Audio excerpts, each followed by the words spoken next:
इस वीडियो में हम chapter 10 mechanical properties of fluids के एग्जाम्पल नंबर 10.1 से लेकर 10.6 तक सॉल्व करेंगे। चलिए पहले देख लेते हैं एग्जाम्पल 10.1। इस एग्जाम्पल में बच्चों दो थाई बोन्स हैं फीमर, जिनका cross section area for each thigh bone ये गिवन है 10 सेंटीमीटर स्क्वायर, और वो ह्यूमन बॉडी के अपर पार्ट को सपोर्ट करती हैं, जिसका मास है 40 kg। यहाँ हमें फाइंड करना है average pressure sustained by the फीमर्स।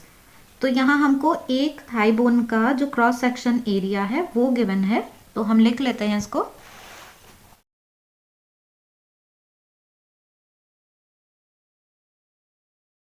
इसकी वैल्यू गिवन है 10 सेंटीमीटर स्क्वायर। तो इसको हम कन्वर्ट कर लेंगे मीटर में, तो 10 इंटू 10⁻⁻4 आ जाएगा यहाँ पर मीटर स्क्वायर के लिए। ठीक है, सेंटीमीटर को मीटर में कन्वर्ट करने के लिए 10⁻⁻2 आता है, स्क्वायर है इसलिए यहाँ पर -2 का स्क्वायर -4 ये आ गया। अब ये तो है बच्चों एक थाई बोन के लिए, यहाँ पर है 2 थाई बोन्स, तो फॉर 2 बोन्स के लिए ये एरिया कितना हो जाएगा, area A is equal to, हम 2 से इसमें मल्टीप्लाई कर देंगे, तो 2 into 10 means 20 into 10⁻⁻4 metre square. अब यहाँ हमें फाइंड करना है एवरेज प्रेशर। तो average pressure P average is equal to force upon area, ये फॉर्मूला होता है ना, pressure is equal to force पर यूनिट एरिया। तो हम यहाँ पर वैल्यू रख देते हैं। फोर्स के लिए हम रखते हैं mg/a, क्योंकि हमें यहाँ पर मास गिवन है। m की वैल्यू हमें गिवन है 40 किलोग्राम, तो यहाँ हमने 40 रख दिया। g की वैल्यू हम 10 ले लेते हैं, 9.8 भी ले सकते हैं, और एरिया हमें यहाँ पर गिवन है 20 इंटू 10⁻⁻4। तो अब ये आ गया 2 इंटू ये 2 टाइम कैंसिल हो गया, ये ऊपर आकर प्लस हो जाएगा, तो 10⁵ ये आ गया प्रेशर इतने पास्कल। आंसर आ गया ये। अब हम देखते हैं एग्जाम्पल 10.2। बच्चों एग्जाम्पल 10.2 में किसी स्विमर पर प्रेशर फाइंड करना है जो लेक में 10 मीटर नीचे है लेक की सरफेस से। तो ये h की वैल्यू हमें गिवन है, तो चलिए इसका सॉल्यूशन देख लेते हैं। बच्चों यहाँ हमें क्वेश्चन में गिवन है h की value, h is equal to 10 metre ये गिवन है, और हमको पता है density of water. Density of water rho की वैल्यू होती है 10⁻³ kilogram per metre cube. Atmospheric pressure की वैल्यू भी लिख लेते हैं। एटमॉस्फेरिक प्रेशर PA की वैल्यू होती है 1.01 इंटू 10⁵ पास्कल। अब हमको इसमें फाइंड करना है कि लेक में 10 मीटर नीचे जाने पर स्विमर पर कितना प्रेशर लगेगा। ठीक है, तो ये हम मान लेते हैं कि लेक की अपर सरफेस है और इसमें वो 10 मीटर नीचे चला गया है स्विमर, तो यहाँ पर हमें प्रेशर फाइंड करना है। यहाँ होता है एटमॉस्फेरिक प्रेशर PA, ये है गेज प्रेशर किसी डेप्थ पर नीचे जाने पर जितना भी होता है, तो ये होता है ρHg। तो यहाँ पर जो टोटल प्रेशर आ जाएगा P, उसकी वैल्यू हो जाएगी PA प्लस ρHg। ठीक है, तो हमें इसकी वैल्यू फाइंड करनी है, P की वैल्यू ये देख लेते हैं अब हम। तो P is equal to PA plus ρHg। PA की वैल्यू क्या है 1.01 इंटू 10⁵। इसमें डेंसिटी ये है 10⁻³ और h की वैल्यू कितनी है 10 मीटर, तो ये 10 रख लिया। g को भी हम 10 ही ले लेते हैं, 10 मीटर पर सेकेंड स्क्वायर। तो अब यहाँ पर आ गया 1.01 इंटू 10⁵ प्लस, यहाँ देखें हम तो ये वैल्यू 10⁵ आ गई, तो इसको हम ऐसे लिख लेते हैं 1 इंटू 10⁵। 10⁵ कॉमन आ गया, तो 1.01 +1, तो इसको हमने क्या लिख लिया 2.01 × 10⁵ न्यूटन पर मीटर स्क्वायर, ये प्रेशर की वैल्यू आ गई। अब हमें पता है कि 1 ATM इज इक्वल टू होता है 10⁵ न्यूटन पर मीटर स्क्वायर, तो इसको हम क्या लिख सकते हैं P is equal to 2 ATM, ऐसे भी लिख सकते हैं हम। तो ये आंसर आ गया है। तो यहाँ इसमें हमने देखा कि 10 मीटर की डेप्थ पर जाने पर जो प्रेशर है वो डबल हो जाता है। सरफेस पर कितना था प्रेशर 10⁵, मतलब 1 ATM था, और जब 10 मीटर नीचे चले जाते हैं लेक में तो जो प्रेशर है वो 2 ATM हो जाता है, जस्ट डबल हो जाता है। तो जो सबमरीन वगैरह होती हैं ना बच्चों, तो उनको इस तरह से डिज़ाइन किया जाता है कि उनके अंदर का जो प्रेशर है वो तो इतना ही रहे और बाहर जो प्रेशर बढ़ता जा रहा है उससे उन पर कोई इफ़ेक्ट ना पड़े। अब देखते हैं एग्जाम्पल 10.3। बच्चों एग्जाम्पल 10.3 में गिवन है कि सी लेवल पर एटमॉस्फेयर की डेंसिटी है 1.29 किलोग्राम पर मीटर क्यूब। ये अज्यूम करना है कि जो डेंसिटी की वैल्यू है वो हाइट के साथ चेंज नहीं हो रही है, ठीक है। Density does not change with altitude. तो इस कंडीशन में जो एटमॉस्फेयर है वो कितनी हाइट तक होगा ये फाइंड करना है हमें, h की वैल्यू फाइंड करनी है। तो चलिए इसका सॉल्यूशन देखते हैं। हमें गिवन है इसमें density of atmosphere at sea level, means हमें रो की वैल्यू गिवन है यहाँ पर 1.29 kilogram per metre cube. Height हमें फाइंड करनी है कि एटमॉस्फेयर की हाइट कितनी है। हमें ये पता है कि एटमॉस्फेरिक प्रेशर जो है उसकी वैल्यू होती है P is equal to 1.01 × 10⁵ pascal. ये एटमॉस्फेरिक प्रेशर की वैल्यू है।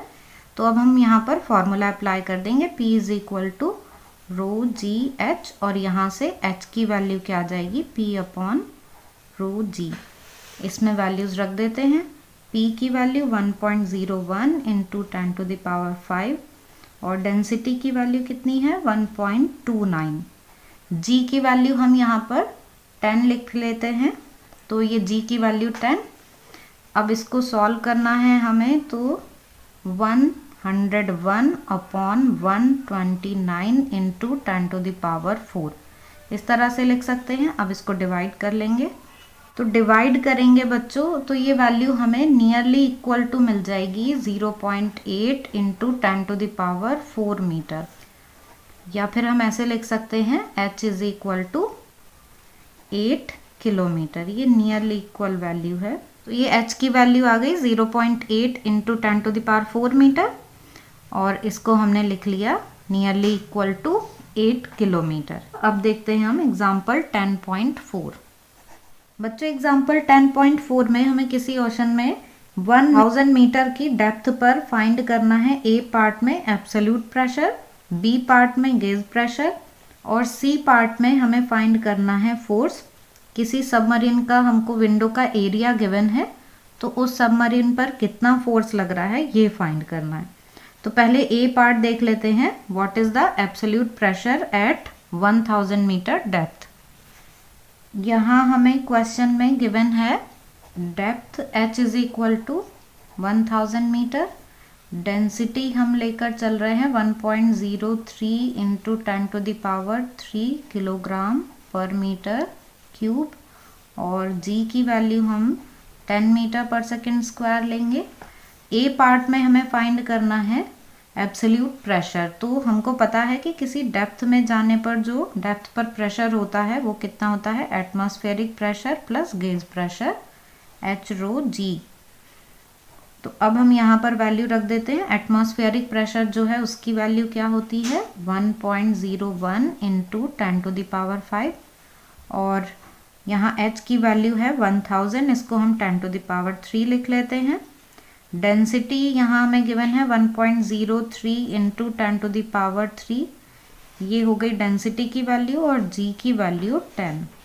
तो अब हम इसको क्या लिख सकते हैं 1.01 × 10⁵ प्लस 1.03 × 10⁷, 3 और ये 3 6 और यहाँ की पावर 1, तो टोटल 7 हो गई। अब आगे सॉल्व करते हैं इसको।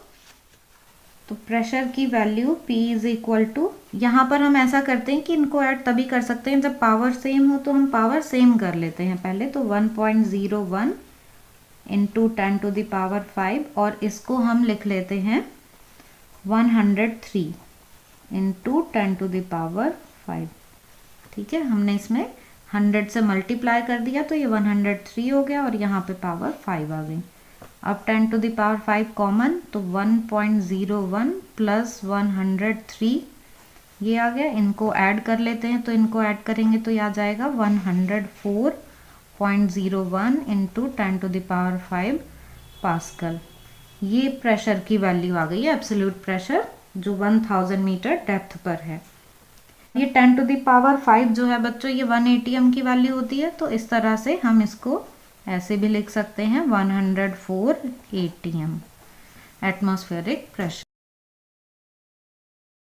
ये ए पार्ट का आंसर आ गया है। अब देखते हैं बी पार्ट। बी पार्ट में हमें गेज प्रेशर फाइंड करना है। गेज प्रेशर अभी तो हमने ये जो ρGH की वैल्यू फाइंड की है यही है, तो हम ρGH ये फाइंड कर लेते हैं। क्या है ये? Gauge pressure. ठीक है, तो ρGH की वैल्यू क्या आ गई? P माइनस PA, और P की वैल्यू है 104 ATM और PA की वैल्यू होती है 1 ATM, तो ये आ गया 103 ATM। और इसको हम अगर उसमें लिखेंगे SI यूनिट में, तो 103 इंटू 10⁵ न्यूटन पर मीटर स्क्वायर या पास्कल ऐसे लिख देंगे। तो ये हमारे पास गैस प्रेशर का आंसर आ गया है। अब देखते हैं सी पार्ट इसका। सी पार्ट में बच्चों कि हमें सबमरीन की विंडो का एरिया गिवन है, तो इसको नोट कर लेते हैं पहले हम। एरिया कितना गिवन है इसमें? 20 इंटू 20 सेंटीमीटर स्क्वायर। इसको हम मीटर में कन्वर्ट कर लेंगे, तो ये मल्टीप्लाई करके तो आ जाएगा 400 सेंटीमीटर स्क्वायर को मीटर में कन्वर्ट किया 10⁻⁴ मीटर स्क्वायर। ये ए की वैल्यू आ गई है। अब इस सबमरीन की विंडो पर कितना फोर्स लग रहा है वो फाइंड करना है हमें। ठीक है, तो फोर्स की वैल्यू फाइंड करनी है। तो फोर्स की वैल्यू फाइंड करने के लिए हम F is equal to P into A ये फॉर्मूला अप्लाई करेंगे। और यहाँ प्रेशर जो है वो नेट प्रेशर होगा सबमरीन पर। तो किसी सबमरीन पर बच्चों डेप्थ में जाने पर बाहर से जो प्रेशर लग रहा है वो तो इंक्रीज होता जाता है, लेकिन अंदर का जो प्रेशर है उसको 1 ATM मेंटेन रखा जाता है। तो इस तरह से हम प्रेशर डिफरेंस लेंगे यहाँ पर कि सबमरीन में बाहर कितना प्रेशर है और अंदर कितना प्रेशर है। तो हमने अभी बाहर का प्रेशर देखा कि 104 है और एटमॉस्फेरिक प्रेशर को अंदर सबमरीन में मेंटेन किया जाता है। तो जो अंदर का प्रेशर है वो कितना है? 1 ATM। तो डिफरेंस कितना आ गया? 103 का। तो सबमरीन के लिए जो प्रेशर लिया जाएगा वो 103 ATM ये ले रहे हैं हम, और इसको हम SI यूनिट में ले लेते हैं। तो 10⁵ की मल्टीप्लाई और कर देंगे। Area 400 into 10⁻⁴। अब इनकी हमको मल्टीप्लाई करनी है। पहले हम पावर्स देख लेते हैं। तो 103 इंटू 10⁵ इंटू 10⁻⁻2 और क्या है इंटू 4। ये हमने 2 0 जो है इसको इससे माइनस कर दिया। अब यहाँ हम 4 की मल्टीप्लाई कर देंगे तो ये आ जाएगा 412 इंटू 10⁻3। ठीक है, इसको हम लिख सकते हैं 4.12 इंटू 10⁵। ये फोर्स आ गया न्यूटन में। तो इतना फोर्स सबमरीन पर लगेगा 1000 मीटर की डेप्थ पर। जब जो एग्जाम्पल 10.5 को हम डायग्राम की हेल्प से समझ लेते हैं। क्वेश्चन में हमें गिवन है 2 syringes of different cross section without needle filled with water. तो यहाँ हम डायग्राम में देख रहे हैं कि ये हमारे पास 2 सिरिंज है जिनके डायमीटर जो हैं वो अलग अलग हैं। डायमीटर हमें क्वेश्चन में गिवन है, इसके लिए 1 सेंटीमीटर, और जो लार्जर है उसके लिए हमको डायमीटर गिवन है 3 centimetre. Filled with water and connected with a rubber tube also filled with water. तो यहाँ पर ये एक रबर ट्यूब से कनेक्टेड है और इन सब में ही यहाँ पर वाटर है। ए पार्ट में हमें फाइंड करना है कि ये जो स्मॉलर पिस्टन है इस पर 10 न्यूटन का फोर्स लगाया जाए तो वो फोर्स बच्चों ट्रांसमिट होके इधर आएगा ना। तो पूछा है कि जो लार्जर पिस्टन है ये कितना फोर्स एक्सपीरियंस करेगा। मीन्स अगर इधर से ये F1 की वैल्यू F1 फोर्स अप्लाई किया जा रहा है तो यहाँ पर जो F2 है उसकी वैल्यू क्या होगी, ये हमें यहाँ पर फाइंड करना है। तो चलिए देखते हैं, इसको सॉल्व करते हैं। पहले हम देखते हैं इसमें हमें क्या गिवन है। हमें क्वेश्चन में गिवन है डायमीटर्स। तो डायमीटर्स हमें D1 एंड D2 ये वैल्यूज़ गिवन है 1 सेंटीमीटर और ये गिवन है हमें 3 सेंटीमीटर। डायमीटर गिवन है तो हम इनसे रेडियस फाइंड कर लेते हैं। तो हमारे पास R1 और R2 की वैल्यूज़ आ जाएंगी। तो अब R1 की वैल्यू क्या आ जाएगी 1/2 सेंटीमीटर, R2 की वैल्यू आ जाएगी 3/2 सेंटीमीटर। इनको हम मीटर में कन्वर्ट कर लेते हैं तो 1/2 इंटू 10⁻² मीटर। यहाँ पर ये 3/2 इंटू 10⁻² मीटर। ये दोनों रेडियस की वैल्यू आ गई हमें दोनों पिस्टन के लिए। अब हमको ए पार्ट में फाइंड करना है कि अगर यहाँ पर फोर्स लगाया जा रहा है 10 न्यूटन का, means if F1 is equal to 10 newton, तो हमको फाइंड करना है F2 कितना हो जाएगा। बच्चों ये पास्कल्स लॉ पे बेस्ड है। अकॉर्डिंग टू पास्कल्स लॉ जो प्रेशर फ्लूइड पर लगाया जाता है तो वो अनडिमिनिश्ड ट्रांसमिट हो जाता है थ्रू आउट द फ्लूइड। पूरे फ्लूइड में वो इक्वली ट्रांसमिट हो जाता है। मीन्स P की वैल्यू कांस्टेंट रहती है। तो P is equal to F/A is equal to constant. ये है पास्कल्स लॉ। तो पास्कल्स लॉ के अकॉर्डिंग टू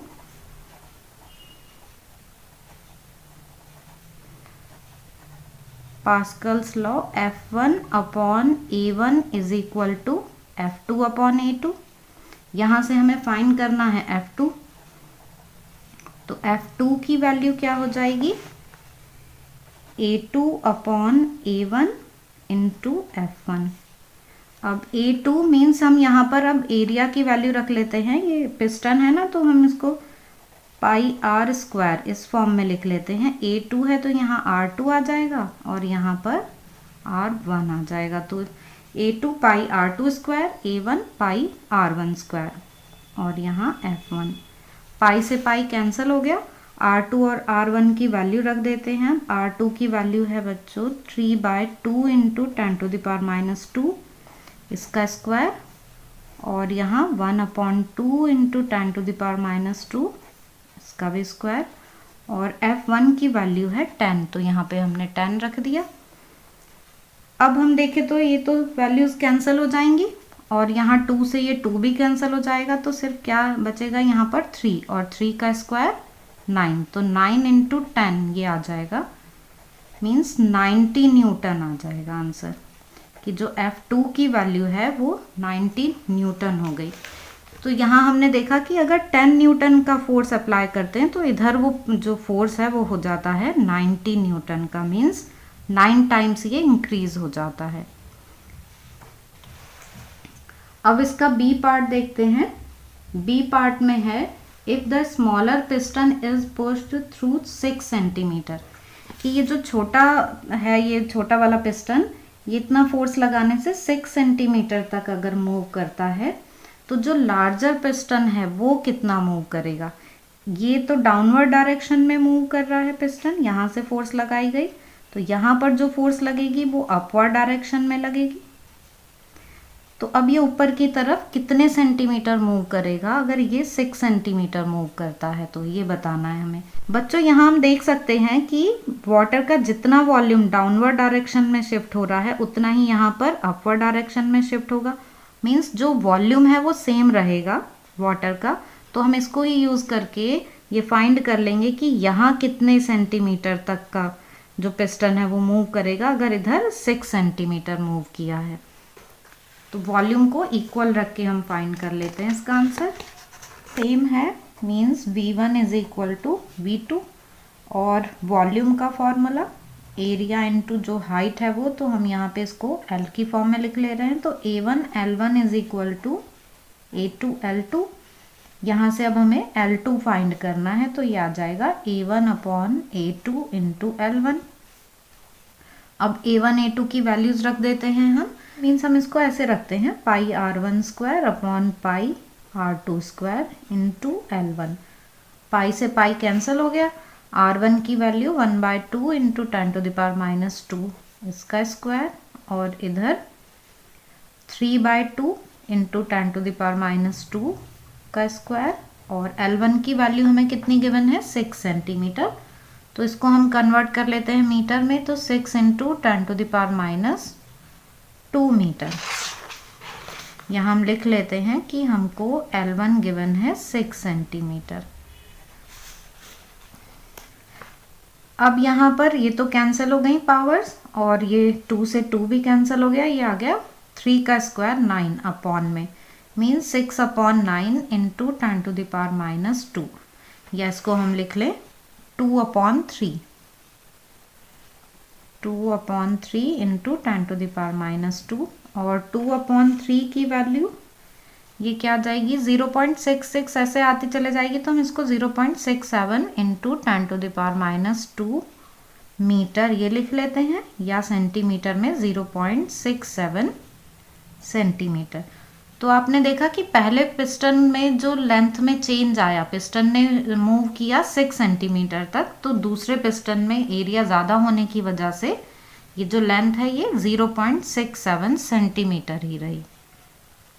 तो आई होप कि आपको ये भी समझ में आ गया होगा। अब हम देखते हैं एग्जाम्पल 10.6। बच्चों एग्जाम्पल 10.6 इस डायग्राम पर बेस्ड है। यहाँ पर आप देख रहे हैं कि कार लिफ्ट है, यहाँ पर जो एरिया है ये पिस्टन का वो कम है, इधर का एरिया ज़्यादा है। यहाँ पर F1 फोर्स लगाया जा रहा है इस साइड, तो यहाँ से F2 फोर्स मिलता है जिससे कि ये कार को उठाया जा सके। अब हमें F1 की वैल्यू फाइंड करनी है। अगर ये जो कार है इसका मास है 1350 किलोग्राम, मीन्स इतने मास के लिए यहाँ पर कितना फोर्स लगाना पड़ेगा ये हमें फाइंड करना है। F1 की वैल्यू फाइंड करनी है। एरिया के लिए हमें गिवन है कि स्मॉल पिस्टन की जो रेडियस है वो है 5 सेंटीमीटर, और इस लार्जर पिस्टन के लिए रेडियस की वैल्यू है 15 सेंटीमीटर। मीन्स हमें A1 A2 की वैल्यूज गिवन है, F1 हमें फाइंड करना है, और F2 भी हम मास गिवन है तो उससे कैलकुलेट कर लेंगे G से मल्टीप्लाई करके। G की वैल्यू हमें 9.8 मीटर पर सेकेंड स्क्वायर गिवन है। तो सॉल्व कर लेते हैं इसको। हमें क्या क्या गिवन है वो नोट कर लेते हैं। इसमें हमें F1 तो फाइंड करना है। हमें R1 की वैल्यू गिवन है 5 सेंटीमीटर, इसको हम 5 इंटू 10⁻⁻2 मीटर ऐसे लिख लेते हैं। R2 गिवन है 15 सेंटीमीटर, इसको लिख लिया हमने 15 इंटू 10⁻⁻2 मीटर। ठीक है, अब हमें मास गिवन है F2 के लिए, जो मास है means F2 is equal to हम mg ऐसे ले रहे हैं। m की वैल्यू गिवन है 1350 किलोग्राम, यहाँ हमने g की मल्टीप्लाई कर दी 9.8 से मल्टीप्लाई करके ये बन गया फोर्स। तो अभी हम इसको ऐसे ही लिखा रहने देते हैं, न्यूटन में लिख देते हैं इसको हम। तो ये F2 की वैल्यू न्यूटन में मिल गई हमको। तो F2 is equal to 1350 into 9.8 newton. अब फिर से हम यहाँ पर पास्कल्स लॉ अप्लाई कर देंगे, और पास्कल्स लॉ से फिर हमको F1 की वैल्यू के लिए फॉर्मूला मिल जाएगा A1 upon A2 into F2। ठीक है, क्योंकि P की वैल्यू कांस्टेंट रहती है, तो P कांस्टेंट है, means F1 upon A1 is equal to F2 upon A2। इससे हमने F1 की वैल्यू जो है वो लिख ली। अब बस हम A1 A2 और F2 की वैल्यूज पुट कर देंगे यहाँ पर। F1 is equal to A1 के लिए वैल्यू हम पाई R1 स्क्वायर ऐसे रखेंगे, और R की जो वैल्यू है ऐसे लिख लेते हैं हम पाई R1 square upon pi R2 square into F2। तो पाई से पाई कैंसिल हो गया। अब R1 की वैल्यू 5 इंटू 10⁻⁻2 अपॉन R2 की वैल्यू 15 इंटू 10⁻⁻2 इनका दोनों का है स्क्वायर और F2 की वैल्यू है 1350 इंटू 9.8। अब ये कैंसिल हो गया, 5 3 ज़ा 15 मतलब अपॉन में हमारे पास 3 का स्क्वायर 9 आ गया, तो 1350 इंटू 9.8 अपॉन 9। इसको सॉल्व कर लेते हैं हम। 9 से इसको डिवाइड कर दिया तो ये आ गया 150 इंटू 9.8 और इनकी मल्टीप्लाई कर दी तो आ गया 1470 न्यूटन। ये F1 की वैल्यू आ गई है। इसको हम इस तरह से भी लिख सकते हैं 1.5 इंटू 10⁻³ न्यूटन। ये हमने एक एस्टिमेटेड वैल्यू ले ली है, नियरली इक्वल टू ऐसे लिख दिया है। हम यहाँ पर भी लिखा रहने दे सकते हैं, इतने पे ही छोड़ सकते हैं हम इसको। अब बच्चों हमसे इसमें पूछा है कि ये जो टास्क है इसको कंप्लीट करने के लिए कितने प्रेशर की ज़रूरत हो, मतलब ये कार को उठाने के लिए कितने प्रेशर की ज़रूरत होगी ये फाइंड करना है। तो हम P की वैल्यू F1 अपॉन A1 या फिर F2 अपॉन A2 किसी भी फॉर्मूले से हम फाइंड कर लेंगे, क्योंकि ये प्रेशर तो कांस्टेंट रहने वाला है ना पास्कल्स लॉ से।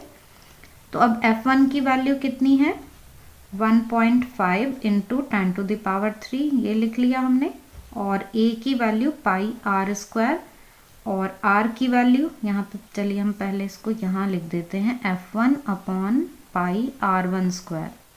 अब ये हमने F1 की वैल्यू रख दी है ये पाई, और R की वैल्यू है 5 इंटू 10⁻² का स्क्वायर।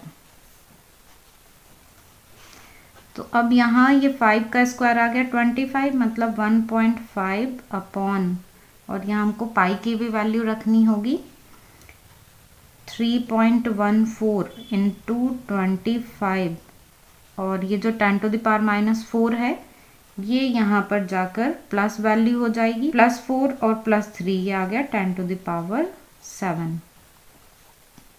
अब इसको सॉल्व कर लेंगे हम इसको ऐसे करते हैं, इसको लिख लेते हैं 150 इंटू 10⁵ ऐसे लिख लेते हैं। हमने 100 की इसमें मल्टीप्लाई कर दी, और यहाँ ये 25 इंटू 3.14, तो ये आ गया यहाँ पर 6 टाइम कैंसिल हो गया। तो अब क्या करना है, हमें 6 को डिवाइड करना है 3.14 से इंटू 10⁵ है 1.9 इंटू 10⁵ पास्कल। ये प्रेशर की वैल्यू आ जाती है। अब यहाँ पर हम देख रहे हैं कि ये एटमॉस्फेरिक प्रेशर का जस्ट डबल है। 2 इंटू 10⁵ की पास्कल अगर हम इसको मान लें तो हम देख सकते हैं कि ये एटमॉस्फेरिक प्रेशर का लगभग डबल हो जाता है।